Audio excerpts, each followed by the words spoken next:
আল্লাহ তাআলা এই ভূমিকম্পনের কথা বলেছেন, ইয়া আইয়ুহান নাস, হে পৃথিবীর মানব সকল, তোমরা আল্লাহকে ভয় করো, আমানুত্তাকুল্লাহ, আল্লাহকে ভয় করো, বারবার আল্লাহ বলে দিয়েছেন। এবং পাশাপাশি সূরা হজের শুরুতে আল্লাহ পাক রব্বুল আলামিনও বলে দিয়েছেন, ইন্না জালজালাতাস সাআতে শাইউন আযীম, ভূমিকম্প কিন্তু একটা মহা বিপর্যয়। অতএব ভূমিকম্প যদি হয়, ইয়াওমা তারাউনাহা তাযহালু কুল্লু মুরদিআতিন আম্মা আরদাআত, সেখানে মায়ের গর্ভে যে শিশু জন্ম নিয়ে বুকের দুধ পান করছে, সেই শিশু মায়ের বুকের দুধ পান করা বন্ধ করে দেবে, কোরআন বলে দিচ্ছে। ওয়াতাযাউ কুল্লু যাতে হামলিন হামলাহা, আর প্রত্যেক মা তার গর্ভের শিশু গর্ভ থেকে খসে পড়ে যাবে।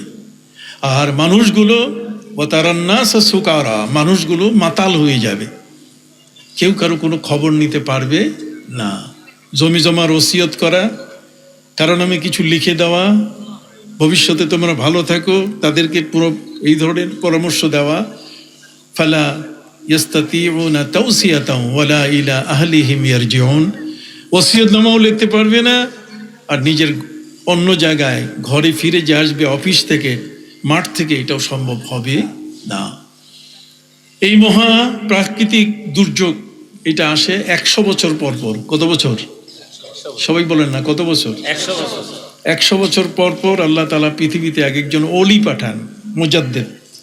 ইন্নাল্লাহা ইয়াবআসু আলা রাসি কুল্লি মিয়াতি সানাতিন মা ইউজাদ্দিদু লাহা দীনাহা, পৃথিবীর মধ্যে প্রতি 100 বছরের মধ্যে আল্লাহ তাআলা একজন মুজাদ্দিদ পাঠান। মুজাদ্দিদ মানে যুগ সংস্কারক, যিনি আসার পরে এই যুগের দুষ্ট মানুষরা, যারা দুষ্টামি করে মানুষের ঈমান নষ্ট করেছে, যারা মানুষের আকীদা নষ্ট করে দিয়েছে, মানুষের বিশ্বাস নষ্ট করে দিয়েছে, এদেরকে সোজা করার জন্য প্রতি 100 বছর পর পর আল্লাহর এমন ওলি, একজন মুজাদ্দিদ পৃথিবীতে আসেন।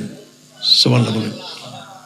অতএব কোনো ভয় নাই, যত নামের মানুষ আমাদের দেশে আসুক না কেন, আমাদের প্রিয় নবী সাল্লাল্লাহু আলাইহি ওয়াসাল্লামের প্রেম ভালোবাসার বিরুদ্ধে বেদাত বলতে বলতে যদি মুখের থেকে ফেনা বের করে করে বুক ভিজায় ফেলে, লাভ হবে না।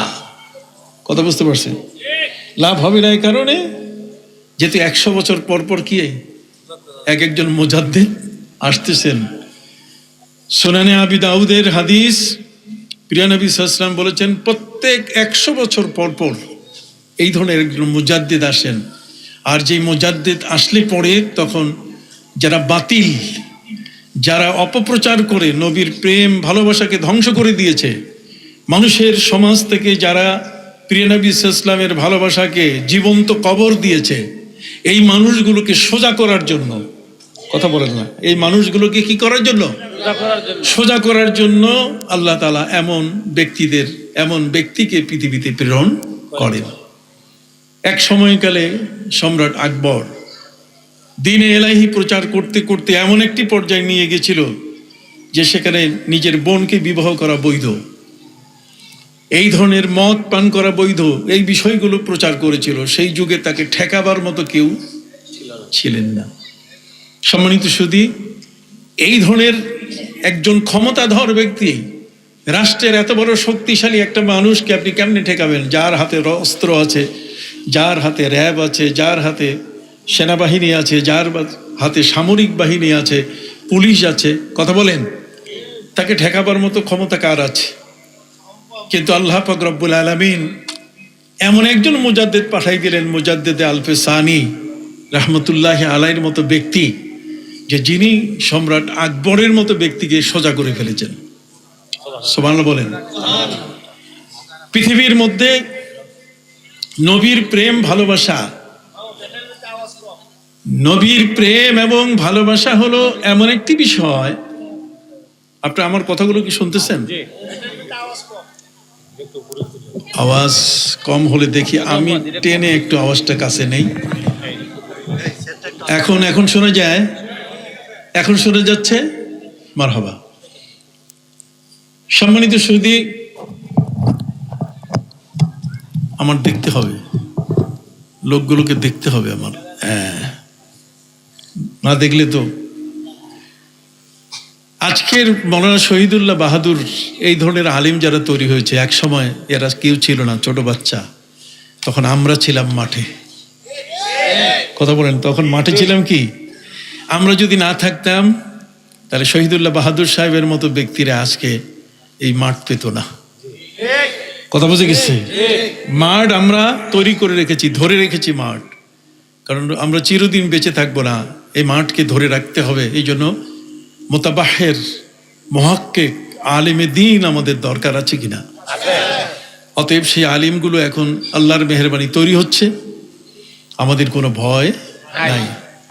আল্লাহ পাক রব্বুল আলামিন পৃথিবীতে দুটো জিনিস পাশাপাশি রেখে দিয়েছেন, যে দুটো জিনিসকে আজকের কিছু জ্ঞান পাপী, যাদের লেখাপড়া অনেক বড়, বিশ্ববিদ্যালয়ে সব পার করে এসেছে, কিন্তু তারপরও তাদের ওই আগে যেমন সাইতে ঘুমানো অভ্যাস, এইটা সারে নাই।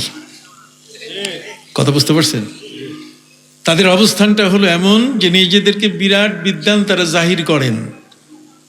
যত বড়ই বিদ্বান জাহির করুন না কেন, কিন্তু তারপরও আমাদের প্রিয় নবী সাল্লাল্লাহু আলাইহি সাল্লামের ভালোবাসা, সাহাবা ইকরামের মধ্যে যেটা ছিল, এটা কোনো বক্তৃতা দিয়ে কোনোদিন ওই ভালোবাসা নষ্ট করা যাবে না। নবী করিম সাল্লাল্লাহু আলাইহি সাল্লামের প্রতি ভালোবাসা ছিল এত বড় যে আল্লাহর নবী সাল্লাল্লাহু আলাইহি ওয়াসাল্লাম সাহাবীকে বললেন, তিনজন সাহাবীর ঘটনা, যে আমার এই পাত্রে যা কিছু আছে এটা এমন একটা জায়গায় ফেলে দিও যাতে কেউ না দেখে। তার মানে ওই পাত্রের মধ্যে নবী করিম সাল্লাল্লাহু আলাইহি ওয়াসাল্লামের প্রস্রাব মোবারক, তার পেশাব মোবারক ছিল একটা পাত্রের মধ্যে। তো তিনি সাহাবীকে বললেন যে তুমি এটা এমন একটা জায়গায় ফেলে দিও যাতে কেউ না দেখে। সাহাবী তিনি নবী করিম সাল্লাল্লাহু আলাইহি ওয়াসাল্লামের আদেশ মান্য করে আল্লাহর নবীর কাছে এসে বলছে, হুজুর আপনি যা আদেশ দিয়েছেন আমি তাই করেছি। আল্লাহর হাবিব সাল্লাল্লাহু আলাইহি ওয়াসাল্লাম বললেন যে আমার তো মনে হচ্ছে না যে তুমি মাটিতে ফেলে দিয়েছো, বরং এই পেশাব যেটা তোমাকে ফেলতে বলেছি তুমি সেটা মাটিতে ফেলোনি, একটু বলো দেখি কোথায় তুমি ফেলেছো। সাহাবী বলেন, হুজুর আপনি বলেছেন আমাকে এমন এক জায়গায় আপনার পেশাব মোবারকটা রাখার জন্য, ফেলে দেওয়ার জন্য, যাতে কেউ না দেখে। মাটিতে যদি আমি ফেলে দিই তাহলে কোনো পশু প্রাণী দেখতে পারে, এই জন্য ওটা আমি এমন একটা জায়গায় রেখেছি আমার পেটে যাতে কেউ না দেখে। প্রিয় নবী সাল্লাল্লাহু আলাইহি সাল্লাম বলেন, কি বলো তুমি, আমার পেশাব তুমি পান করেছো? কত বড় কথা! মোল্লাদের কাছে যান, মৌলবীদের কাছে যান, এই যুগের লেখাপড়া করে যারা বিশাল বিদ্বান, তারা বলবে জায়েজ নাই, হারাম হারাম হারাম। নবীজির পেশাব এটা কি পান করা যায়? আল্লাহর নবী সাল্লাল্লাহু আলাইহি ওয়াসাল্লাম তিনি তাকে বললেন, শোনো, আমার এই পেশাব পান করার কারণে এই পৃথিবীর মধ্যে তোমার গায়ের থেকে যে সুঘ্রাণ বের হবে, মৃত্যুর আগ পর্যন্ত তোমাকে আর কোনোদিন মিশকাম্বর, কোনো আতর ব্যবহার করার প্রয়োজন হবে না। শুধু তাই নয়, বরং কিয়ামতের কঠিন দিনে আমার প্রস্রাব তোমার পেটে থাকার কারণে আল্লাহ তাআলার জাহান্নাম তোমাকে স্পর্শ করবে না। সম্মানিত সুধী, সাহাবী নবীজির প্রস্রাব পান করেছেন। আপনি ফতোয়াবাজি করতে পারেন, আপনি এটা নিয়ে গলাবাজি করতে পারেন, আপনি এটা নিয়ে বাড়াবাড়ি করতে পারেন যে এটা হয় নাকি, এগুলো কি বিশ্বাস করা যায়? তো বিশ্বাস তো অনেক জিনিসেই করা কষ্ট। ওই সিলেটের সুরমা নদী পৃথিবীতে শত শত বছরের সাক্ষী হয়ে আছে। যে সুরমা নদীর উপরে বাবা শাহজালাল ইয়েমেনি রহমতুল্লাহ আলাইহি 360 জন মুরিদ, 360 জন ভক্ত ওলিদেরকে নিয়ে তিনি একটা জায়নামাজের উপরে দাঁড় করিয়ে পার হয়েছিলেন। সম্মানিত সুধী, একটা জায়নামাজ, 360 জন ব্যক্তি একটা জায়নামাজের উপরে উঠা, আর সেই 360 জন ব্যক্তিকে নিয়ে সুরমা নদী পাড়ি দেওয়া, এখনকার এই নতুন যুগের আলেমরা এটা বিশ্বাস করতে চায় না। আপনার কথা কি বুঝতে পারছেন? এটা বিশ্বাস করতে চায় না। তাদের বক্তব্য হলো পানি কাপড় জাতীয় জিনিসকে ভিজায় ফেলে, আর তার উপরে একটা মানুষ উঠলেই তো ডুবে যাওয়ার কথা। আর 360 জন ব্যক্তি একটা জায়নামাজের উপরে দাঁড়িয়ে গেল আর পার হয়ে গেলেন তারা। পার হতে গিয়ে সেখানে গোবিন্দরাজ, গৌর গোবিন্দ, এই দুষ্ট দুরাচার, সে ওই পারে যেন এই দরবেশ উঠতে না পারেন। হযরতে শাহজালাল ইয়ামানি আল মুজাররাদি উনি যেন উঠতে না পারেন, এই জন্য পাথরের স্তূপ করে সাজিয়ে রেখেছিল, যে একটা পাথর ধরতে গেলে শত শত পাথর মাথার উপরে পড়ে জীবন্ত সেখানে তার কবর হয়ে যাবে। সম্মানিত শুধু ওদিকে পাথরের স্তূপ। আল্লাহর ওলিদের চোখের দৃষ্টি অনেক শক্তিশালী, কারণ যেই নবীর হাতে, যেই নবীর অনুসরণ করেন তারা, সেই নবী তো বলছেন ওয়াল্লাহি ইন্নী লা আরাকুম মিন যাহরি কামা আরাকুম আমামি, খোদার কসম আমি তোমাদেরকে পিছনে ঠিক এরকম দেখি যেমন সামনে আমি দেখি। আমার নবী সাল্লাল্লাহু আলাইহি ওয়াসাল্লাম বলেন ওয়াল্লাহি ইন্নী লা আরাল জান্নাতা ওয়া জাহান্নামা মিন হাহুনা, আমি নামাজের জায়নামাজে দাঁড়াই আল্লাহর জান্নাত জাহান্নাম আমি দেখতে পাই। তাহলে জান্নাত জাহান্নাম দেখার মতো চক্ষু আমার নবীর ছিল কিনা? একটু হাত উঁচু করে বলেন, ছিল কিনা?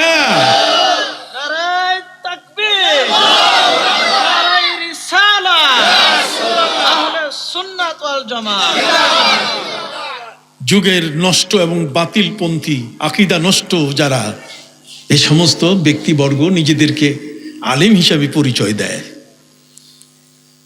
প্রিয় নবী সাল্লাল্লাহু আলাইহি সাল্লামের দৃষ্টিশক্তি কত! বিজ্ঞানীদের সাথে কোরআনকে মিলানো যাবে না, বরং কোরআনকে এনে কোরআনের পাশে বিজ্ঞানীদেরকে ধরে আনতে হবে, কোরআন দিয়ে চেক করতে হবে বিজ্ঞানী ঠিক আছে কি না। প্রিয় নবী সাল্লাল্লাহু আলাইহি সাল্লাম তিনি কতটুকু কত দূর দেখেন, বিজ্ঞানীরা বলছে মানুষ 20 কিলোমিটার পর্যন্ত দেখে, আর বেশি কিছু দেখে না, কিন্তু নবীজি বলেন আমি আল্লাহর জান্নাত জাহান্নাম দেখি। বিজ্ঞানীর কথা না নবীর কথা? নবীর কথা। হাত উঁচু করেন, কার কথা? নবীর কথা। সে নবীতে এমন ও পাথরোं के टुकड़ों को कलीमा पढ़ाना, इशारे से सूरज को वापस बुलाना, वो पत्थरों के टुकड़ों को कलीमा पढ़ाना, इशारे से सूरज को वापस बुलाना, दरख्तों को अपना कदम पे झुकाना, ये हुकूमत नहीं है तो फिर और क्या है। सुबहानाल्लाह বলেন। সুবহানাল্লাহ। আবু জাহল নবীজির হাতে বড়ই দেখিয়ে বলছে, মোহাম্মদ আমার হাতে এই যে রাখলাম যে জিনিসটা, আপনি বলতে পারেন এটা কি জিনিস? নবী করিম সাল্লাল্লাহু আলাইহি ওয়াসাল্লাম বলেন, চাচা পাথর, এটা কি পাথর? আবু জাহল তো এখন সুযোগ পেয়ে গেছে যে হাতে আমার বড়ই, আর মোহাম্মদ বললেন কি পাথর। অতএব দেখি। নবীজি বললেন চাচা হাত খুলেন। চাচা বলছে তোমার সামনে হাত খুললে তো হবে না, আরো 10-50 জন মানুষের সামনে হাত খুললে তখন বোঝা যাবে যে আমি সত্য না তুমি সত্য। নবীজি বললেন চাচা 10 আর 50 জনের হিসাব কেন? 1000 মানুষ আপনি নিয়ে আসেন, তারপর আমি যা বলেছি আল্লাহ পাক রব্বুল আলামিন তিনি আমার ইজ্জত রক্ষা করবেন। একটু হাত মেলেন না, খুলেন। লোক জড়ো হলো, হাত খোলার সাথে সাথে দেখে পাথর, বড়ই নাই। বলতে হি कंकरी ला इलाहा बोल उठे, बोलते ही कंकरी ला इलाहा बोल उठे, नूरुन आला नूर, नूरुन आला नूर है। বলার সাথে সাথে সেই বড়ই তো পাথর হয়ে গেছে, শুধু পাথর নয় বরং তার থেকে কালেমা চালু হয়েছে। সুবহানাল্লাহ বলেন। আমার নবীজি এমন এক মহান নবী, সেই নবীকে যারা অনুসরণ করেন, হযরত ওমর ফারুক রাদিয়াল্লাহু তাআলা আনহু যিনি আমার নবীর মাথা নেওয়ার জন্য এসেছিলেন, সেই ওমর পথের মধ্যে যখন তাকে জানালো, ওমর তুমি এই তরবারি নিয়ে যাচ্ছ কোথায়? হযরত উমর রাদিয়াল্লাহু তাআলা বললেন, আমি তো যে এখন বাপ দাদার ধর্ম বাদ দিয়ে নিজের ধর্ম প্রচার করছে তার মাথা নেওয়ার জন্য যাচ্ছি। ওমরকে বলা হলো, ওমর তুমি কি জানো তোমার বোন ভগ্নিপতি কালেমা পড়েছে তার হাতে? সুবহানাল্লাহ বলেন। মোড় ঘুরে গেল, লাইন বদলে গেল, রাস্তা বদলে গেল। আমার প্রিয় নবী সাল্লাল্লাহু আলাইহি ওয়াসাল্লামের দিকে না গিয়ে ওমর বোন ভগ্নিপতির কাছে, যে তারা ইসলাম গ্রহণ করেছে মুহাম্মদ সাল্লাল্লাহু আলাইহি ওয়াসাল্লামের হাতে, তার কাছে যাই, দেখি ওদেরকে ঠিক মতো শায়েস্তা করি আগে। হযরত আম্মার ইবনে ইয়াসির রাদিয়াল্লাহু তাআলা আনহু তার ভগ্নিপতিকে তিনি পড়াচ্ছিলেন। ওমরে ফারুককে দেখে উনি খাটের তলে লুকায় পড়ছেন। সম্মানিত সুধী, ওমর সেই সময়কালের সুঠাম যুবক ছিলেন। ওমরের রক্ত টকবক করছে। ওমর যেদিকে যায় ঠেকাবার ক্ষমতা কারো না। এই জন্য আরবরা বেছে নিয়েছিল যে ওমরকে দিয়ে এই কাজ সিদ্ধি করা যাবে, এই কাজটাকে সম্ভব করা যাবে। হযরত ওমর সেদিন হযরত ছিলেন না, তিনি ছিলেন কি? ওমর। ওমর ভগ্নিপতির সামনে গিয়ে বেধড়ক তাকে পেটানো শুরু করলেন, অথচ তার মুখ থেকে কোরআনের আওয়াজ বন্ধ হচ্ছে না। এরপরে বোনের রুমে তার কামরায় যখন চলে আসলেন তখন দেখলেন যে বোনও এমন যে তার মুখ থেকে কোরআনের আওয়াজ বের হচ্ছে। বেধড়ক পিটানো শুরু করলেন। বোন বলছে, না ওয়ানাজ্জালনা আলাইকাল কিতাবা তিবয়ানাল লিকুল্লি শাই, হে নবী আপনার উপরে আমি এমন একখানা কিতাব নাজিল করেছি যার ভিতরে সবকিছুর বিবরণ আছে। হযরত ওমরের হাত থেকে তরবারি পড়ে গেল নিচে। হযরত ওমর তিনি বোন ভগ্নিপতিকে ধরে বললেন, আমি অবাক হয়েছি, এমন একখানা কিতাব তোমাদের কাছে আছে যেখানে সবকিছুর বিবরণ, এ কথা তো কেউ আমাকে বলে নাই। অতএব তোমরা একটা কাজ করো, যে মুহাম্মদ সাল্লাল্লাহু আলাইহি ওয়াসাল্লামের হাতে তোমরা কালেমা পড়েছো আমাকে সেখানে নিয়ে যাও। প্রিয় নবী সাল্লাল্লাহু আলাইহি ওয়াসাল্লামের দরবারে বোন ভগ্নিপতি রক্তমাখা কাপড়ে নিয়ে যাচ্ছিলেন তারা। ওদিকে আল্লাহর পক্ষ থেকে আমার নবীকে বলা হলো একটা মঞ্চ তৈরি করেন, এই মঞ্চের উপরে আপনার গায়ের চাদর বিছায় দেন। নবীজি জিজ্ঞাসা করলেন, মাবুদ যে মঞ্চটা তৈরি করব সে মঞ্চের সভাপতি কে, বসবে কে? আমার গায়ের চাদর যে মঞ্চের উপরে আমি বিছিয়ে রাখবো সেই ব্যক্তিকে? আল্লাহর পক্ষ থেকে নবীজিকে জানালো হলো। নবীজিকে আল্লাহ বলে দিলেন যে আপনি তো আমার কাছে একটা দোয়া করছেন যে আল্লাহ মক্কার দুইজন ব্যক্তির মধ্যে কোনো একজনকে আপনি কালেমা পড়ার সুযোগ করে দেন। এই দুইজন ব্যক্তির মধ্যে একজন হচ্ছে আবু জাহাল, আরেকজন হচ্ছে ওমর। অতএব ওমর যদি কালেমা পড়ে আমি বড় খুশি হব। আপনার দোয়াকে আমি কবুল করেছি। অতএব ওমর আসতেছেন, ওমর আসার সাথে সাথে এই মঞ্চে বসিয়ে আপনি তাকে কালেমা পড়ান। আমার নবী সাল্লাল্লাহু আলাইহি সাল্লামের সামনে যদি কেউ আসে তাহলে তার কি সেই নবীজির গায়ে আঘাত করার মতো এই শক্তি তার গায়ে থাকে? জোরে বলেন না। আল্লাহ নিজেই বলছেন, ওয়াল্লাহু ইয়াসিমুকা মিনান নাস, ওয়াল্লাহু ইয়াসিমুকা মিনান নাস। মানুষের যাবতীয় আঘাত থেকে নবী আপনাকে আমি রক্ষা করার জন্য আমি নিজে পাহারাদার হয়ে গেছি। সুবহানাল্লাহ। এই আয়াত যখন নাজিল হলো তখন থেকে নবীজি তার পাহারাদার তুলে দিলেন। কোনো বডিগার্ড নাই, কেউ নাই, তিনি একা চলতেন। তার কারণ যে আল্লাহ স্বয়ং তার কি হয়েছেন? পাহারাদার। সুবহানাল্লাহ বলেন। তাহলে আল্লাহ যে নবীকে পাহারা দেন নিজে নিজে, পৃথিবীতে যত নবী এসছেন কোন নবীর পাহারাদারি, কোন নবীকে পাহারা দেওয়ার ব্যাপারে কোরআনের কোন আয়াত নাই। হ্যাঁ, তবে এতটুকু আছে যে আপনি আমার চোখে চোখে আছেন। হযরত নবী মুসা আলাইহিস সালাম, হযরত হারুন আলাইহিস সালাম, তাদেরকে তিনি বলেছেন তোমরা আমার চোখে চোখে আছো। কিন্তু নিজে পাহারা দেওয়া, নবীকে পাহারা দেওয়া, ওয়াল্লাহু ইয়াসিমুকা মিনান নাস, মানুষের আক্রমণ থেকে আপনাকে রক্ষা করার জন্য আল্লাহ আমি প্রস্তুত হয়ে আছি। আমার নবী সাল্লাল্লাহু আলাইহি ওয়াসাল্লাম এটা শোনার সাথে সাথে তিনি পাহারাদার তুলে দিলেন যে আর কোনো পাহারাদার প্রয়োজন নাই, আমার পাহারাদার স্বয়ংকে আল্লাহ। আল্লাহ আমার স্বয়ং হেফাজতকারী। কথা কি বুঝতে পারছেন? অতএব প্রিয় নবী সাল্লাল্লাহু আলাইহি ওয়াসাল্লামের দরবারে হযরত ওমর তিনি বোন ভগ্নিপতিকে নিয়ে নিজের হাতের তরবারি ছুপে দিয়ে বলেন, হুজুর আজকে আপনি আমার প্রতিশোধ নেন। আপনি আমাকে বনভগ্নিপতির গায়ের দিকে তাকালে দেখবেন তাদের গায়ে পোশাকগুলো রক্তে রঙিন হয়ে আছে, এগুলো আমি করেছি। আপনি দয়া করে এই তরবারির দিয়ে আমার প্রতিশোধ গ্রহণ করুন। নবী করিম সাল্লাল্লাহু আলাইহি ওয়াসাল্লাম বললেন, ওমর মঞ্চ তৈরি আছে, আপনি আগে সেখানে বসেন। হযরত ওমর ফারুক রাদিয়াল্লাহু তাআলা মঞ্চের দিকে গিয়ে তিনি দেখলেন এখানে চাদর, তিনি বুঝতে পেরেছিলেন নবীজির গায়ের চাদর হবে। ফাআখাযাহা ওয়া যাম্মাহা বিসাদরি, সেই চাদরখানা হাত দিয়ে ধরে তিনি তার বুকের সাথে লাগাই দিলেন। বললেন, হে নবী, আসমানের নিচে জমিনের বুকে এমন কোন বেয়াদব আছে নাকি যে আপনার চাদরের উপরে বসতে পারে? সেই ওমরের জ্ঞান ফিরে গেল। ওমর তিনি ফারুক হয়ে গেলেন। 21টি বিষয়ে নবীর সাথে, আমার প্রিয় নবীর ভালোবাসার সাথে হযরত ওমরের সম্পর্ক এত বেশি। ও আসাদ্দুহুম ফি আমরিল্লাহে ওমর। ওমর হচ্ছেন এমন যে আল্লাহর ওহী যখন নবীর সিনায় আসে তখন ক্রস কানেকশন হয়ে যায়। ওমরে ফারুকের সিনার মধ্যে সেটা ধরা পড়া শুরু করে। হযরত ওমরে ফারুক তিনি বুঝতে পারেন যে নবীর উপরে এই এমন একটা বিষয়ের আয়াত নাজেল হওয়া শুরু হয়েছে। আপনি সুবহান আসতে বলতেছেন কেন? আমি কতগুলো বিষয় আপনাদের কাছে বলে যাই। সম্মানিত সুধী, কয়টা জায়গায়? 21টা জায়গায়। আল্লামা জালালউদ্দিন সুয়ুতী রহমতুল্লাহ আলাইহি তারিখুল খুলাফা নামক কিতাবের মধ্যে তিনি উল্লেখ করেছেন।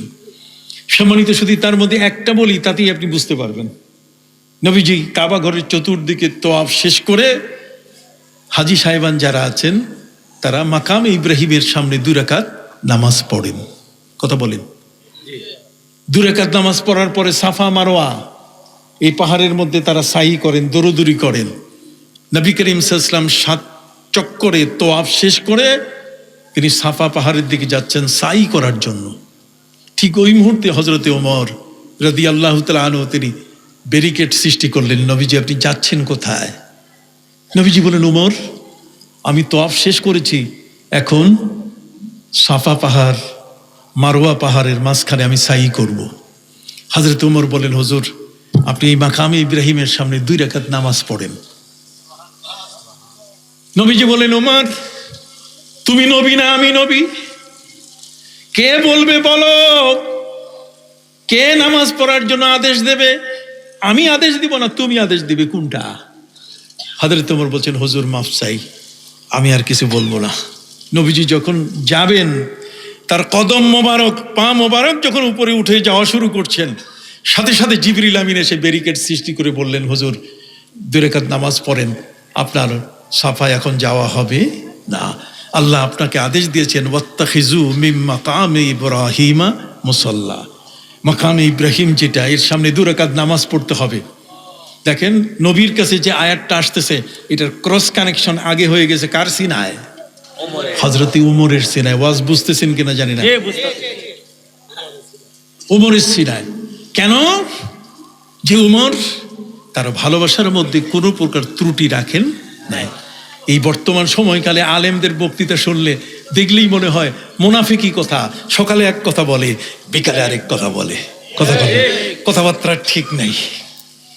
এমন এমন কথা বলে যেই কথাগুলো শুনলে ফাবাতুল আরদি খায়রুম মিন যাহরিহা, উপরে বেঁচে থাকার চেয়ে কবরে যাওয়াটাই কি উত্তম। কথা খেয়াল করেছে? সেই উমর 21টা বিষয়, কয়টা? নবীজির কাছে যে কোরআনের আয়াত নাজিল হবে তার আগেই উমরের কাছে ক্রস কানেকশন হয়ে যেত, তার সিনার পাওয়ার নবীর সাথে, নবীর কাছে কালেমা পড়ার পরে এত বেড়ে গেল। সুবহানাল্লাহ। ওমরে ফারুক রাদিয়াল্লাহু তাআলা জুমার দিনে খুতবা দিতে গিয়ে মাঝখানে তিনি বললেন, ইয়া সারিয়াতু আল জাবাল আল জাবাল, সেনাপ্রধান তোমার সৈনিকদেরকে পাহাড়ের পথ ধরাও। নামাজ শেষ হওয়ার পরে মুসল্লিরা হযরত ওমরকে জিজ্ঞাসা করেন, ওমর এই মসজিদ, মসজিদে নববী, নবীজির মসজিদের মধ্যে কোনো সেনাপতি নাই, এখানে কোনো সৈন্য নাই, সবাই মুসল্লি, আপনি কাকে বললেন এটা? সিয়াক সাবাক আগের পরে কথায় মিল নাই। হযরত ওমর রাদিয়াল্লাহু তাআলা বললেন যে আমি যখন খুতবা দিচ্ছি এখান থেকে 900 কিলোমিটার দূরে ইরানের বালখে আমার সৈন্যরা বিপদে পড়েছে, এই জন্য আমি ওই সেনাপ্রধানকে এখান থেকে আমি তাকে অর্ডার দিলাম, কমান্ড দিলাম যে তুমি পাহাড়ের পথ ধরো। তাহলে 20 কিলোমিটার গেল কোথায়? বিজ্ঞানীদের 20 কিলোমিটার কি আছে? এটা জোরে বলেন, আছে নাকি? 8 মাইল 20 কিলোমিটার এগুলো কোনোটাই নাই। ইসলাম হচ্ছে এক ব্যতিক্রম ধর্মী ধর্ম। এই ধর্মের সাথে বিজ্ঞানীর কথাগুলোকে যদি আপনি মিলাতে চান আপনি পারবেন না, বরং বিজ্ঞানী এসে এই কোরআনের কাছে মাথা নত করতে হবে। কথা বুঝতে পারছেন? সম্মানিত সুধী, হযরত ওমর তিনি বললেন, আমি তো আমার ওই সেনা প্রধানকে আমি বলেছি পাহাড়ের পথ ধরতে। তোমরা যদি বিশ্বাস না করো, 1 সপ্তাহ পরে ওরা আসতেছে, তোমরা জিজ্ঞেস করিও। সপ্তাহান্তে ওরা যখন ফিরে আসেন, সবাই জিজ্ঞেস করলেন যে গত জুমার দিনে কোনো ঘটনা ঘটেছে? তারা বললেন, হ্যাঁ, আমরা বিপদে পড়েছিলাম হযরতে ওমর। কোনো মেঠোফোন ছিল না, কোনো ওয়্যারলেস ছিল না, কোনো এই ধরনের শক্তিশালী কোনো যন্ত্র ছিল না যে পৃথিবীর এক প্রান্ত থেকে আরেক প্রান্তে ওয়্যারলেসের মাধ্যমে কথা পাঠানো যায়। সুবহানাল্লাহ বলেন। কিন্তু হযরতে উমরের কণ্ঠ ভেসে আসার কারণে আমরা সেদিন বিপদের হাত থেকে বেঁচে গেছি। সুবহানাল্লাহ বলেন। সম্মানিত সুধী, অতএব নবীর সাথে যদি ভালোবাসা থাকে তাহলে সেই লোকগুলার শক্তি কত বড়। তার মধ্যে একজন শাহজালাল ইয়েমেনি রহমতুল্লাহ আলাইহি, তিনি সুরমা নদী পাড়ি দিতে গিয়ে একটা জায়নামাজ, তার উপরে কয়জনকে? 360 জনকে তিনি উঠালেন। এখন যারা বর্তমান সময়কালের মৌলবী, কতক্ষণ না এই বাচ্চাগুলা, এগুলাকে আমি বাচ্চা বলি, কতক্ষণ না কি বলি? এটা বাচ্চা, এগুলো শিশু। জ্ঞানের জগতে এগুলোর কোনো এখনো পাণ্ডিত্য আসে নাই। জ্ঞানের জগতে এখন পর্যন্ত তাদের সেই তাবাহুর, এটার ভিতরে যে গভীরতা এটা সৃষ্টি হয়, তারা প্রশ্ন তুলে বলে, এটা কি সম্ভব? এটা কি হয়? 360 জনকে এক জায়নামাজে উঠাবে কেমনে? আপনার ইমাম শাফি রহমতুল্লাহ আলাইহির নাম শুনেছেন কিনা? ইমাম শাফি রহমতুল্লাহ আলাইহির সাথে একদল নাস্তিক, একদল আজ্ঞেয়বাদী নাস্তিকের তর্ক। নাস্তিকরা বলছে আল্লাহ নাই, ইমাম শাফি বলছেন আল্লাহ আছেন। ওরা বলছে যে আল্লাহ নাই, আমরা এটা বই পুস্তকে প্রমাণ করব। উনি বলছেন আমার কোনো প্রয়োজন নাই, আমি একটা জায়নামাজ দিয়ে প্রমাণ করব যে আল্লাহ আছেন, আল্লাহ এক। কয়টা জায়নামাজ? একটা জায়নামাজ দিয়ে আমি প্রমাণ করব আল্লাহ কি এক, একক, তিনি আছেন। ওরা বলছে নাই, আল্লাহ বলতে গেলে কিছু নাই। ইমাম শাফি বলছেন তাহলে ঠিক আছে, আগামীকাল বেলা 10টার সময় অমুক নদীর পাড়ে তোমরা আসবে। নাস্তিকরা সব বইপত্র গাড়ি ভর্তি করে তারা সেখানে উপস্থিত হলো। ইমাম শাফি রহমতুল্লাহ আলাইহির কাছে কিছু নাই, আছে কি? একখানা জায়নামাজ। এই জায়নামাজ তিনি বললেন যে আমি যেখানে বলবো সেখানেই বহস হবে। হ্যাঁ ঠিক আছে, বহস। ওই যে মৌলানা বলে গেলেন শহীদুল্লাহ বাহাদুর, গত 15 তারিখে বহস, অমুক তারিখে বহস। এই যে বর্তমান বহস করতেছে এরা আহলে হাদিসরা, একজনও টিকতে পারতেছে না আমাদের আলেমদের কাছে। সুবহানাল্লাহ বলেন। আমাদের আলেমদের কাছে এরা কিন্তু টিকতে পারতেছে, খালি সময় পাল্টায়, বহসের তারিখ দেয়, এরপরে নাই, পালাই গেছে। কথা কি বুঝতে পারছেন? ইমাম শাফি রহমতুল্লাহ আলাইহি নাস্তিকদেরকে বললেন, নাস্তিকরা আমি যে জায়গায় বহস করব সে জায়গায় তো থাকবে। হ্যাঁ ঠিক আছে, আপনি যে জায়গায় বলেন। কয় তাহলে আসো।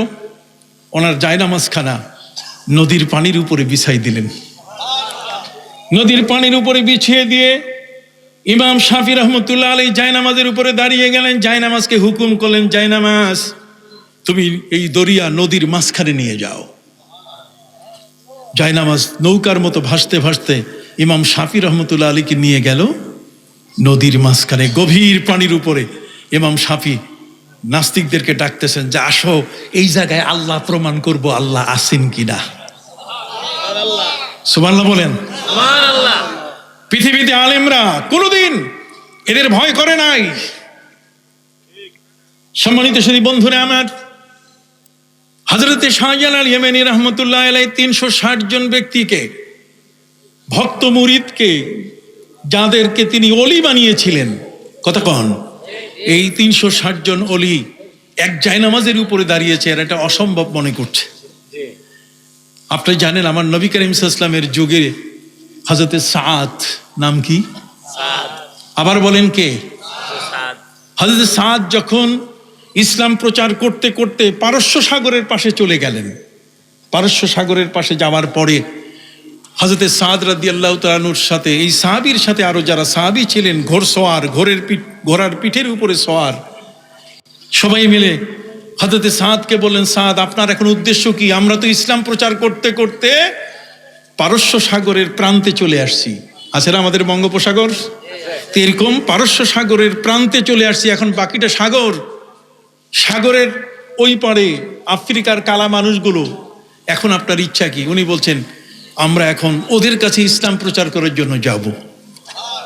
সাথীরা বললেন, সাদ আপনি কি করে সেখানে যাবেন? এটা কি যাওয়া সম্ভব? এই বিশাল সাগর, সাগরের পানিগুলো এগুলো কালো, নেই নীল পানি, কালো পানির উপরে কি করে আপনি সেখানে আপনি যেতে পারেন? হযরত সাদ তিনি বললেন, তোমরা ঘোড়ার পিঠের উপরে থাকো, আমি আল্লাহর কাছে দোয়া করে বলবো যে আল্লাহ, আমরা ঘোড়ার পিছনে চাবুক দিচ্ছি, চাবুক লাগালাম, তোমার এই পারস্য সাগর আমরা পাড়ি দিব। যদি তোমার মঞ্জুর না হয় আমাদের হাত দিয়ে ইসলাম প্রচার করা, তাহলে ঘোড়াগুলো সহ সাগরের মধ্যে ডুবে আমরা মরে যাব। আর যদি তুমি আমাদের খেদমত মঞ্জুর করো, তোমার নবীর উম্মত আমরা, তোমার নবীর সাহাবী, অতএব ঘোড়ার পিঠে আমরা চাবুক মারলাম, যাতে করে আমরা এই ঢেউয়ের মাথায় পা দিয়ে দিয়ে আমাদের ঘোড়াগুলো যেন চোখের নিমিষে পার হয়ে যায়।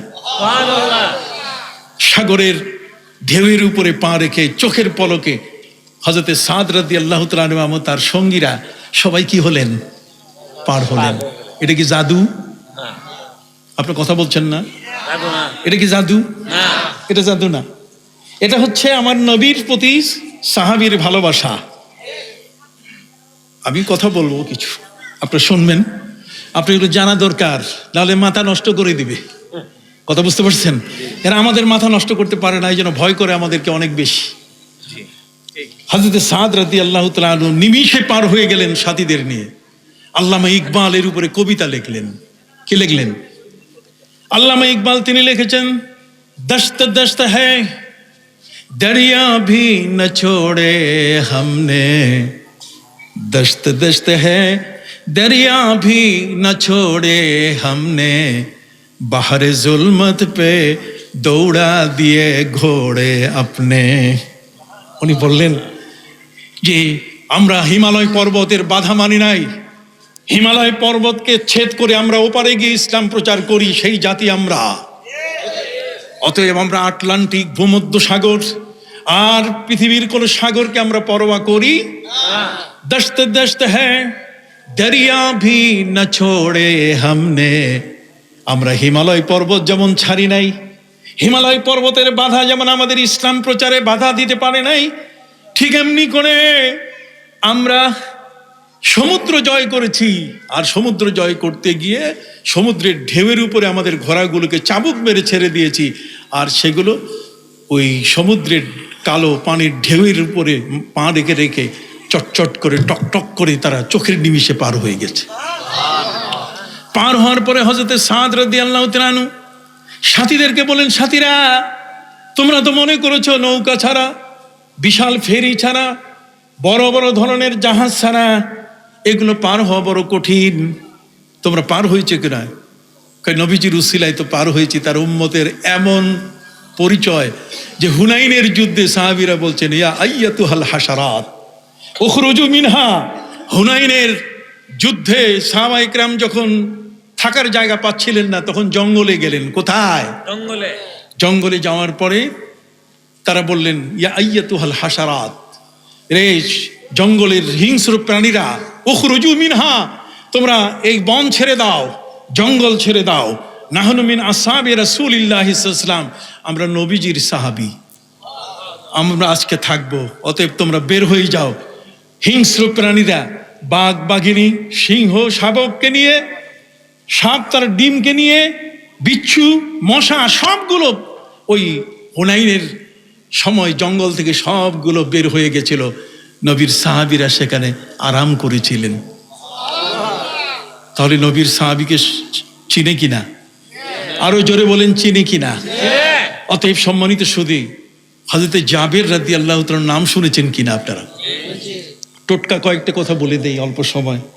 হযরত জাবের রাদিয়াল্লাহু তাআলা আনহু তিনি শুনলেন এই সিরিয়া দামেস্কের মধ্যে মুসলমানদের উপরে খুব অত্যাচার, মুসলমানদের উপরে যদি অত্যাচার হয় তাহলে মুসলমান পৃথিবীর যে প্রান্তে থাকুক চুপ থাকতে পারে না।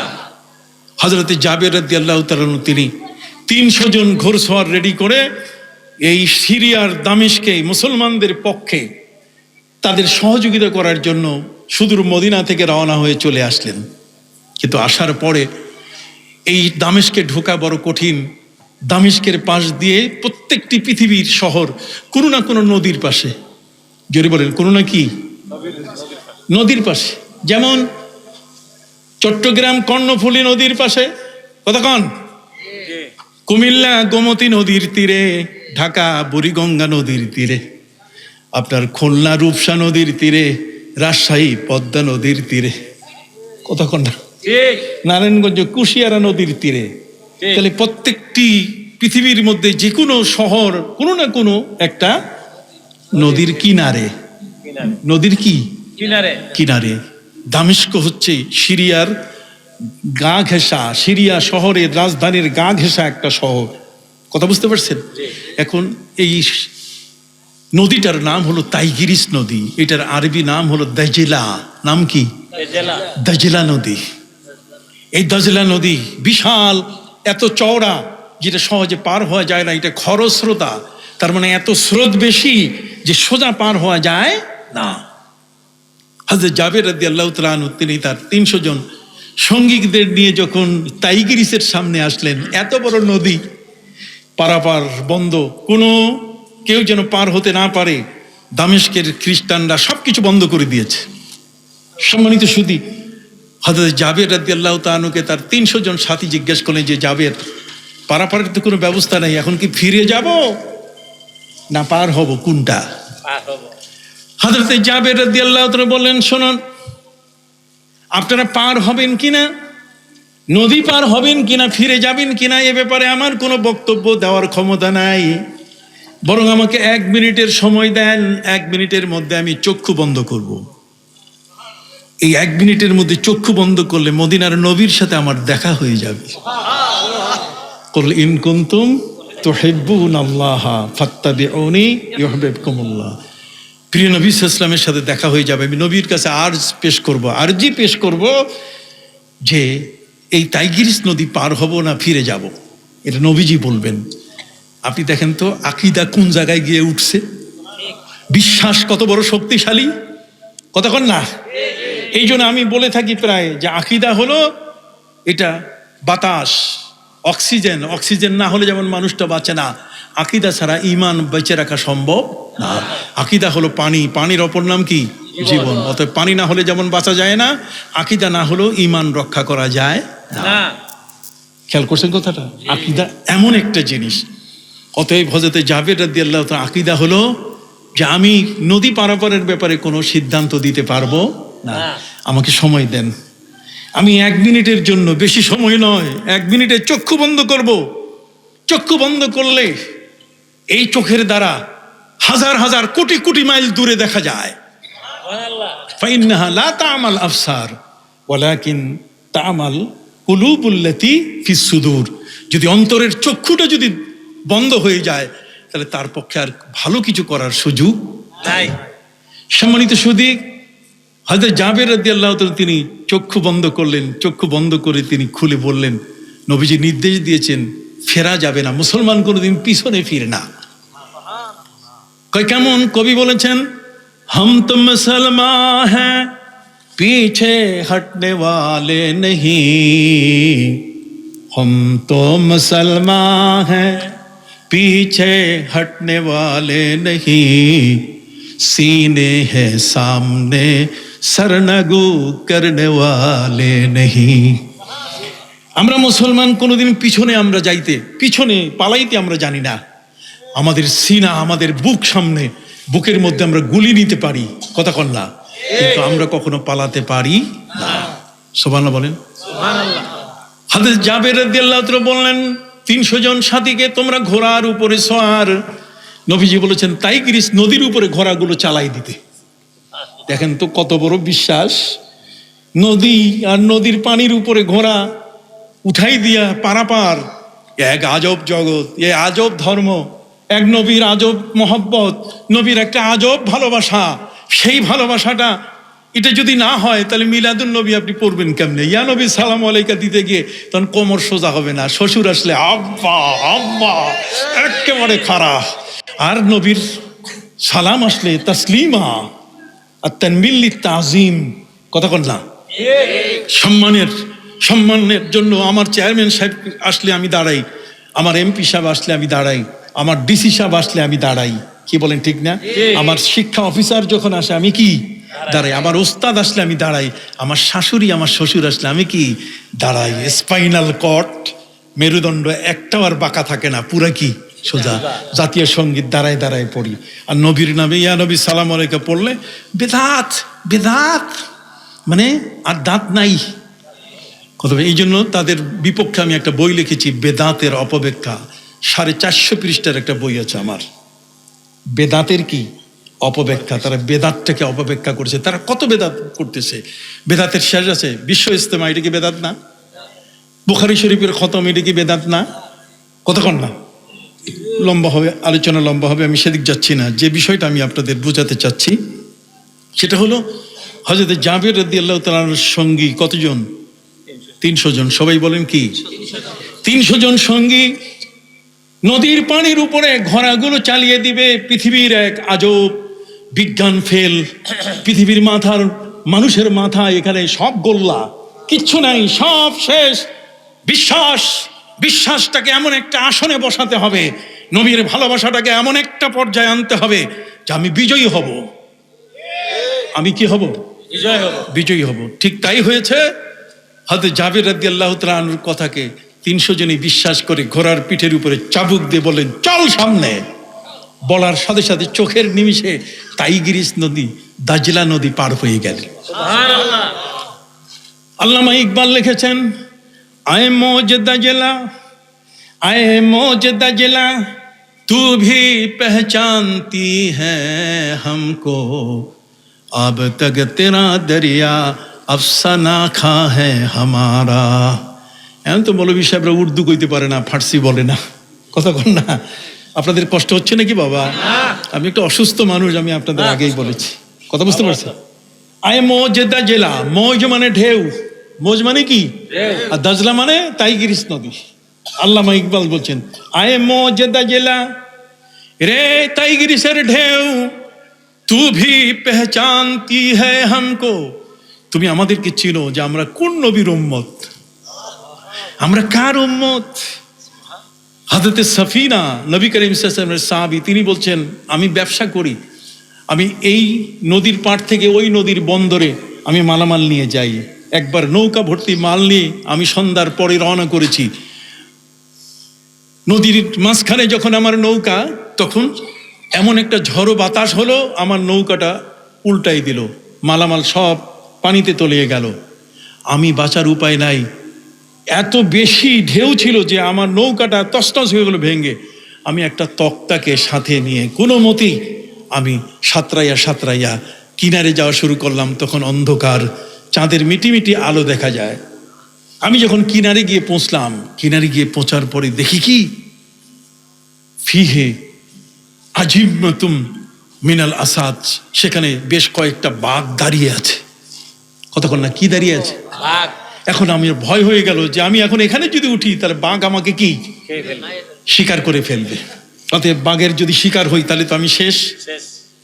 উনি তখন কিনারে উঠার আগে বাঘকে বলছে, রে বাঘ, আমি নবীর একজন গোলাম, আমি নবীর একজন কি গোলাম। বাঘটা শোনার সাথে সাথে সুম্মা ত সে মাথা নিচু করে বলল, ওকে ওকে। সোমান আসতে করলেন কেন? আমি কি ভুল ওয়াজ করছি নাকি?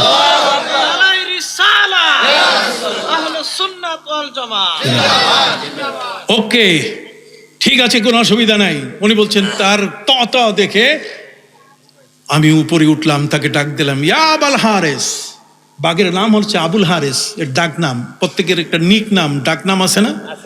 তো বাঘের ডাক নাম হলো কি আবুল হারিস, যাকে ধরে তাকে তছনছ করে শেষ করে, এর নাম হলো আবুল হারিস। এই আবুল হারিসকে বলছি, আবুল হারিস আমি নবীর সাহাবী। সে আমাকে মাথা নিচু করে বললো ঠিক আছে। আমি উপরে উঠলাম, বাঘের ভয় চলে গেল, কিন্তু গিয়ে দেখি সামনে অনেকগুলো অজগর তাদের আস্তানায়, প্রত্যেকটা আমাকে দেখে মাথা উঁচু করে আছে, মনে হয় আমাকে খেয়ে ফেলবে। আমি অজগর সাপগুলোকে বললাম যে দেখো আমি নবীর কি একজন গোলাম, সফিনা মাওলা রাসূলিল্লাহ সাল্লাল্লাহু আলাইহি সাল্লাম। আমি বাঘটিকে বললাম, বাঘ তুমি যেমন আমাকে খাতির করেছো নবীর গোলাম হিসাবে, ওই সাপগুলোকেও তুমি একটু বলো না।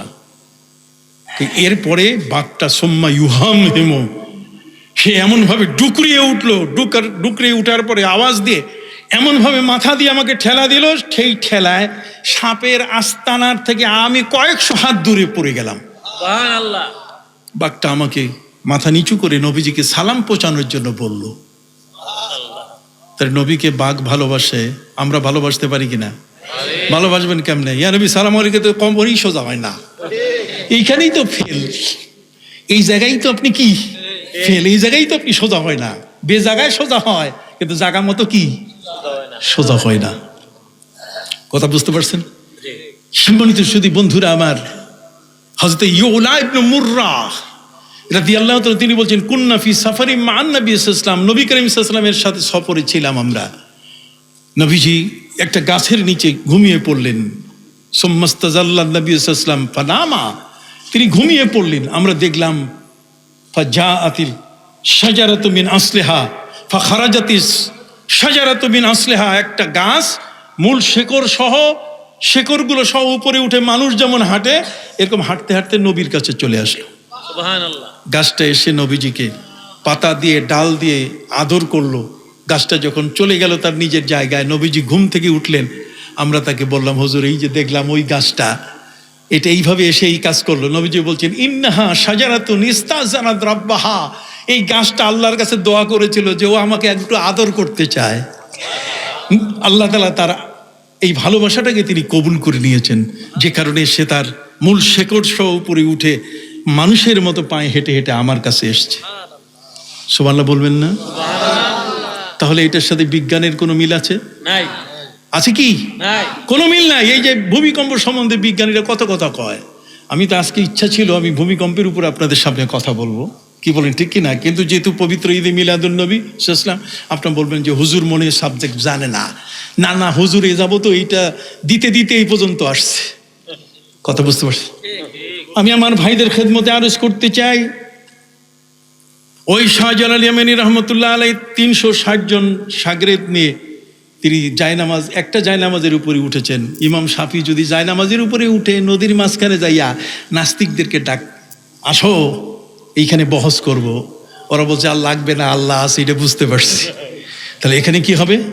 এই জায়গার উত্তরটা কি হবে? আপনাকে তো ঠেকায় ফেলছে। 360 জন একটা জায়নামাজে আসে কেমনে? 360 জন শুধু নয়, 360 জনকে একটা জায়নামাজে নিয়ে নদীর মাঝখানে তিনি বলছেন একটা স্লোগান দাও। কি স্লোগান? কই শিল হট্ট, শিল হট্ট, শিল, শিল মানে পাথর, হট মানে সর, সিলেট। এই যে শিল হাট, শিল হাট, শিল মানে পাথর, হট মানে কি সর, শিল হাট, শিল হাট বলার সাথে সাথে কিনারে বসানো সব পাথরগুলো উড়ে উড়ে পালানো শুরু করলো। একটা পাথরও নাই। বিজয় কেতন তিনি উড়ালেন ওপারে পার হইয়া, একজনের কোনো ক্ষয়ক্ষতি হয় নাই। হযরতে শাহজালাল ইয়ামানী রহমতুল্লাহ আলাইহির এই ঘটনা আপনি পবিত্র কোরআনের একটা আয়াতের তর্জমা এবং তার ছোট একটা ব্যাখ্যা করে আমি শেষ করতে চাই। আপনারা সকলেই জানেন বিলকিস রানীর নাম শুনছেন কিনা? নবী সুলাইমানের নাম শুনছেন কিনা? নবী সুলাইমান তিনি হুদহুদ পাখি দিয়ে খবর নিলেন যে বিলকিস নামে একজন রানী সাবা রাষ্ট্রে বাস করছে। তিনি তাকে ইসলাম গ্রহণ করার জন্য আহ্বান জানিয়েছিলেন।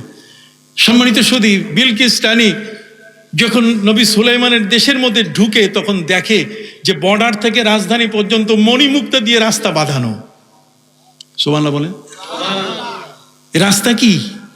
মণিমুক্তা দিয়ে বাঁধানো। যখন কাছাকাছি চলে আসছে, এই রানীর মাথার মধ্যে আসছে যে আমার দেশে তো মণিমুক্তা দিয়ে রাস্তা আমি কোনোদিন বানাই নাই। আমার দেশের চেয়ারম্যান মেম্বাররা যেটা এবছর বানায়, পরের বছরে 32টা দাঁত দেখায়, হা কইরা সব ভাঙ্গা টাঙ্গা শেষ। অথচ বিলকিস রানী আসতেছে নবী সুলাইমানের দেশে, তিনি পাখিদেরকে নির্দেশ দিলেন যাতে এই ম্যাডামের গায়ের মধ্যে যেন সূর্যের আলো না পড়ে, ম্যাডাম যেন ভালো মতো আসতে পারে। পাখি দিয়ে তিনি ছায়ার ব্যবস্থা করলেন রাস্তার উপরে। আর মণিমুক্তার রাস্তা চকমক চকমক টিকটক বাতির মতো জ্বলতেছে। হাঁটতে হাঁটতে যখন কাছে আসছে, মাত্র 1 মিনিটের সময় বাকি আছে নবী সুলাইমানের সাথে তার দেখা হবে। নবী সুলাইমান আলাইহিস সালাম ওই সময় তিনি মিটিং ডাকলেন। এই 1 মিনিটের মধ্যে তার সভাসদকে ডেকে বললেন যে আমি এই মুহূর্তে চাচ্ছি ম্যাডামকে আমার কোনো ঘরে আমি রাখবো না। এই যে রানী বিলকিসকে আমার কোনো ঘরে আমি তাকে মেহমান হিসেবে থাকতে দিব না, আমার কোন রেস্ট হাউসে তাকে আমি ঢুকতে দিব না। সবাই মিলে বলছে একজন রাষ্ট্রের রানী আসতেছে, বিল ক্লিনটন আসছে বাংলাদেশে, তাকে হোটেল শেরাটনে থাকতে দিছে। কাজী নবী সুলাইমান, বিলকিস রানী একটা দেশের সম্রাজ্ঞী আপনার দেশে আসতেছে, আপনি থাকার একটা ভালো জায়গা দেবেন না?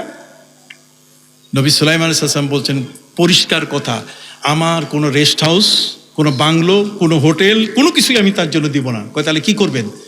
কয় তা আমি চাচ্ছি যে এখান থেকে 2500 কিলোমিটার দূরে তার দেশ, তার যে সংসদ ভবন, তার যে বাড়িটা আছে, রাত্রে যেখানে ঘুমায়, যেই রুমে ঘুমায়, যেই বিল্ডিংটা ঘুমায়, এই পুরাটা কে উঠায় এনে দিতে পারবে?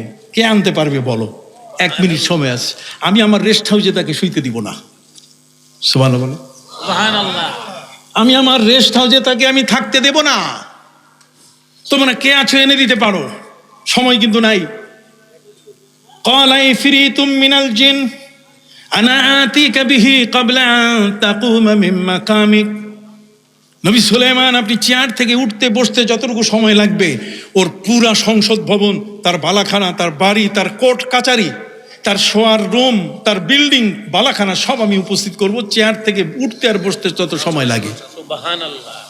নবী সুলাইমান বলছেন হবে না, সময় নাই। চেয়ার থেকে উঠতে বসতে কি লাগে? সময় লাগে, কতক্ষণ না। নবী সুলাইমান আলাইহিস সালামের দরবারে একজন দরবেশ ছিলেন, নবীর পাগল, নবীর মুহিব, প্রিয় নবী সাল্লাল্লাহু আলাইহি ওয়াসাল্লামের ভালোবাসার নারায়ে তাকবীর, ফান্দাউক দরবার শরীফ, ফান্দাউকের পীর সাহেব হুজুর কেবলা জিন্দাবাদ জিন্দাবাদ। হুজুর আসছেন এখানে, সামনে আসছেন।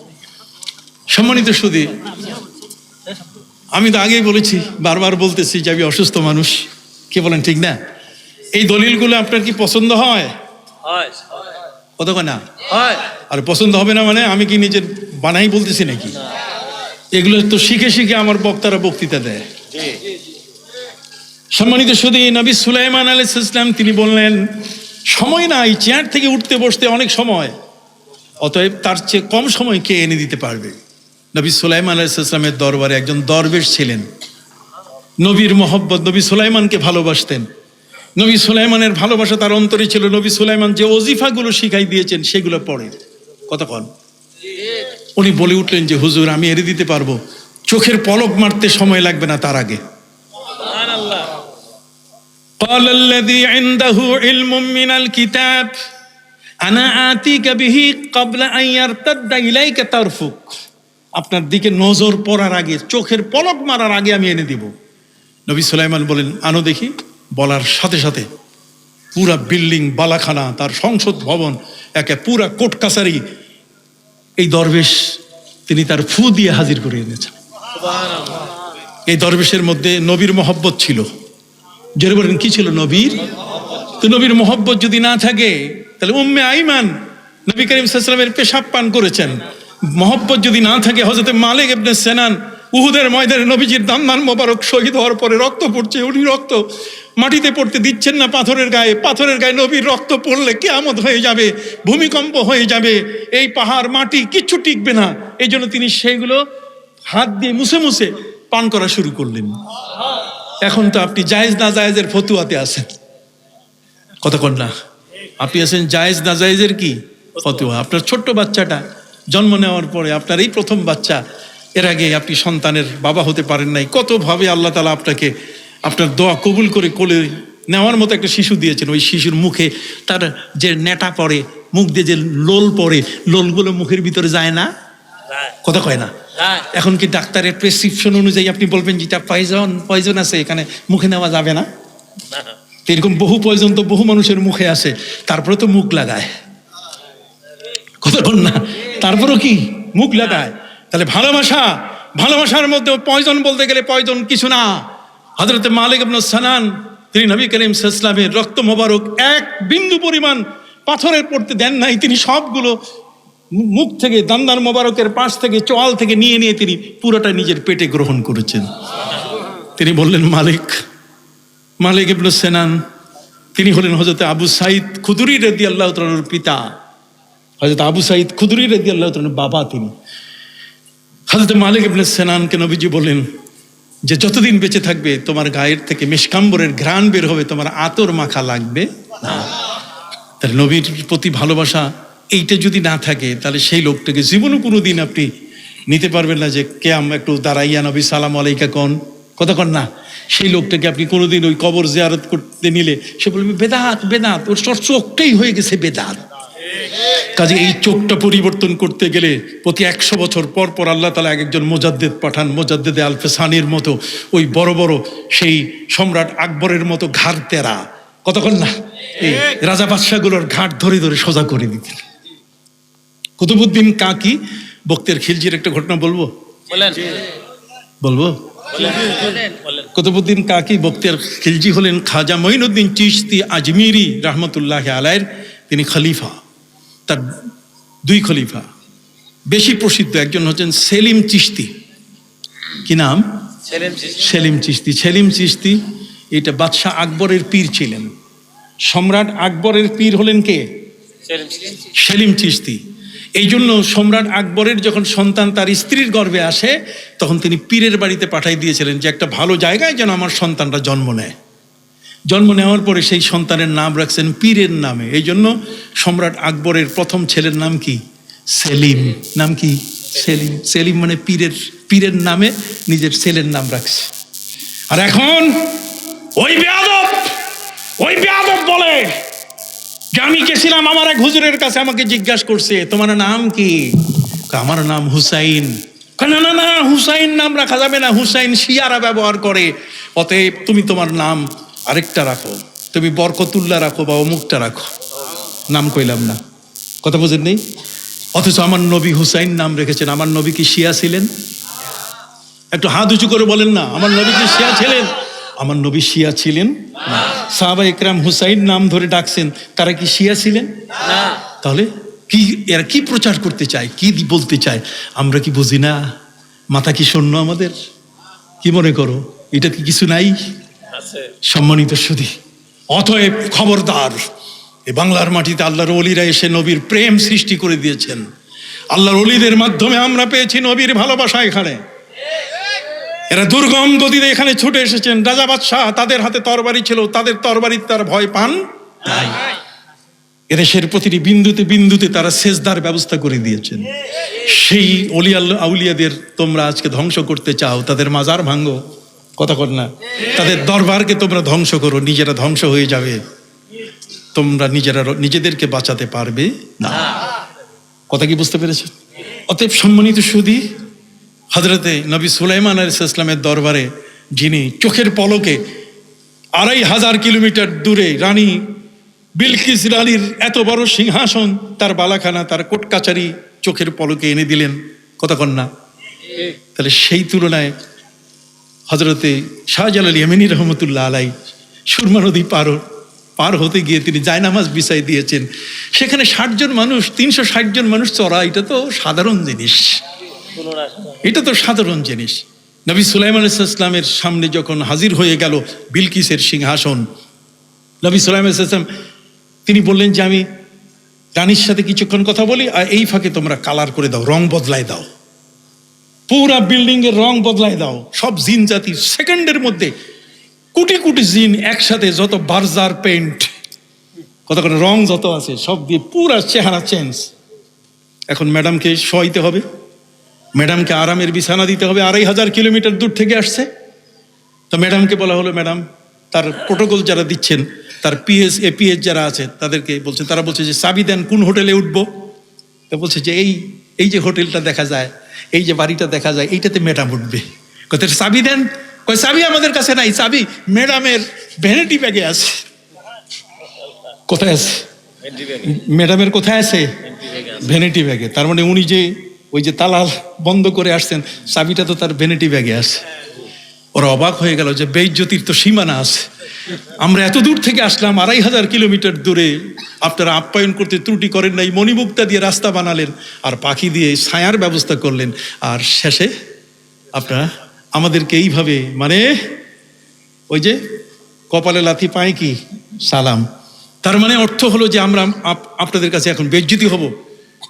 হয় নবী সুলাইমানের পক্ষ থেকে বলা হলো যে ম্যাডামের যেটা আছে ভ্যানিটি ব্যাগে চাবিটা, ওইটা দিয়ে একটু খুলুকটা, দেখি খুলি কিনা। ম্যাডাম বলছে আর কতক্ষণ দাঁড়ায় থাকা যায়? ভ্যানিটি ব্যাগ বাইর করে সাথে সাথে দিয়ে বলছে খোলো। চাবি দিয়ে মোচড় দেওয়ার সাথে সাথে দরজা ঠাস করে খুলে গেল। দেখে কি ম্যাডামের হুবহু বিছানা, কোলবালি সব একসাথে পড়ে আছে, যেভাবে রেখে আসছে সেভাবে পড়ে আসছে। এই হলো আমার ইসলাম। আপনি কি বুঝতে পারছেন? এটাই হলো আমার কি ইসলাম। এই সত্যটাকে তারা মানে না, এগুলো পড়ে না তারা, এগুলো তারা কি পড়ে না। এরা পড়ে আরেকটা, যেটা এই পৃথিবীতে এক ভিন্ন শব্দে লড়াই লড়াই লড়াই চাই, লড়াই করে বাঁচতে চাই। এটা ইসলামের স্লোগান না। কথা বুঝতে পারছেন? আমি বোধহয় আপনাদেরকে অনেক কষ্ট দিলাম। হুজুর এখানে আসছেন, কুল ইন কুনতুম তুহিব্বুনাল্লাহ ফাত্তাবিউনি ইউহিব্বুকুমুল্লাহ। নবীকে ভালোবাসেন। আমি আরেকটা মাহফিলেও বলেছি যে নবী করিম সাল্লাল্লাহু আলাইহি ওয়াসাল্লাম যখন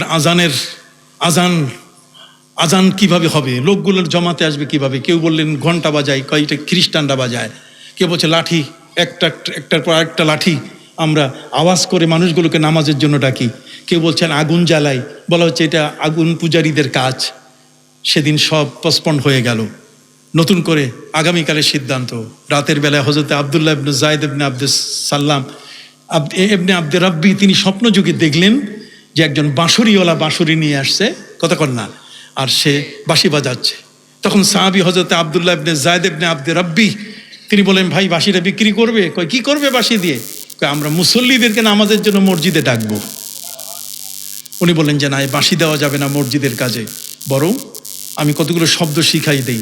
তখন তিনি আজানের 15টা কালেমা, 15টা বাক্য শিখাই দিলেন। উনি ওইটা দেখে নবী করিম সাল্লাল্লাহু আলাইহি ওয়াসাল্লামের কাছে এসে বললেন হুজুর আমি স্বপ্নে তো এইটা দেখলাম। নবীজি বলছেন রুইয়াকা হাক্কুন, তোমার স্বপ্ন সত্য। আমি যখন মেরাজে গেছিলাম, রফরফে যখন পার হচ্ছি সিদরাতুল মুনতাহার পরে, তখন এই 15টা বাক্য আমার কানে এসেছিল, তোমার স্বপ্ন সত্য। নবীজি যাচ্ছিলেন, হযরত আবু মাহজুরা, ছোট একটা বাচ্চা, আবু মাহজুরা রাদিয়াল্লাহু তাআলা আনহু, ছোট বাচ্চা খেলতেছে, উনি তাকে ধরে এনে পিঠের উপর হাত দিয়ে থাপ্পড় দিয়ে বললেন বল আল্লাহু আকবার, আল্লাহু আকবার, আল্লাহু আকবার, আল্লাহু আকবার। ওনার মুখ থেকে আজানের 15টা কলেমা চালু হয়ে গেল। নবী করিম সাল্লাল্লাহু আলাইহি ওয়াসাল্লাম তার কপালের চুল ধরে তিনি তাকে বললেন যে এটা মনে রাখবে, এটা মুসলমানের আজান। হযরতে আবু মাহজুরা রাদিয়াল্লাহু তাআলা বললেন যে নবী করিম সাল্লাল্লাহু আলাইহি ওয়াসাল্লামের হাতে আমি যখন কালেমা পড়লাম, এরপর থেকে আমার মনে হলো যে আমার নবীজি আমার সামনের চুল এই কয়েকটা ধরছে, চুলের গোছা ধইরা তিনি আমাকে বলছেন এটা আজান। কয় খোদার কসম, সেই দিন থেকে মৃত্যু পর্যন্ত আমার নবীজি যে চুলগুলোতে হাত দিয়েছে এটা আমি আর কাটি নাই। এটা কি কাটি নাই? এই ভালোবাসা না হলে মিলাদ ক্যাম্প ভালো লাগবে না। কথা বোঝেন নাই? এই ভালোবাসা যদি না থাকে তাহলে আপনি কোনোদিন সুন্নি হতে পারবেন না। কথা বলছেন? সুন্নি হতে গেলে এই ভালোবাসাগুলোর আহ্বান জানিয়ে আজকের মতো হুজুরের কাছে দোয়া চাই। আমি এফেক্টেড, একটু ভুল চিকিৎসা হয়েছে আমার চোখে, যে কারণে আমি চোখে বের হলে আমি পট্টি লাগাই দিব। কথা বুঝতে পারছেন? প্রশ্নের উত্তর আমি দিতে চাই না। কথা বুঝেন না? দিব যে হুজুর মেহরবানি করে মাসালার সমাধান দেবেন। একামতের সময় আমরা কখন দাঁড়াবো? যখন হাইয়া আলাস সালাহ বলবে তখন আপনি দাঁড়াবেন। কথা বুঝতে পারছেন? একামতের আগে দাঁড়িয়ে যাওয়াটা কতটুকু সমীচীন? না না, একামতের আগে আপনি বসে যাবেন। আপনি কি বসে যাবেন? ওই যে মুয়াজ্জিন বলে ভাই দাঁড়াইয়া কাতার সোজা করেন, না না না, এটা মুয়াজ্জিনের কথা না, এটা ইমাম বলবে সাওউ সুফুফাকুম ফাইন্না তাসবিয়াতাস সুফুফি মিন ইকামাতিস সালাহ। ইমাম বলে, মুয়াজ্জিন বলাটা বেদাত। নবীর যুগে কোনো মুয়াজ্জিন, নবীর 4 জন মুয়াজ্জিন, হযরত আবু মাহজুরা, হযরত আব্দুল্লাহ ইবনে উম্মে মাকতুম, হযরত বেলাল ইবনে আবি রাবাহ, হযরত আব্দুল্লাহ ইবনে যায়েদ ইবনে আব্দে রব্বি, এই চারজন ছিলেন নবী করিম সাল্লাল্লাহু আলাইহি ওয়াসাল্লামের যুগের মুয়াজ্জিন। কোন মুয়াজ্জিন মুসল্লিদের বলেন এই দাঁড়াইয়া কাতার সোজা করেন, আপনি বলেন করুন, ইমাম সাহেব বলবে আপনি যাইয়া কাতার সোজা আছে, আপনি যাইয়া বসে থাকবেন। কথা বুঝেন নাই? যখন হাইয়া আলাস সালাহ বলবে তখন কি দাঁড়াবেন। বুঝছে? সবাই ভালো থাকেন, আমার জন্য দোয়া করবেন। আসসালামু আলাইকুম ওয়া রাহমাতুল্লাহি ওয়া বারাকাতুহু।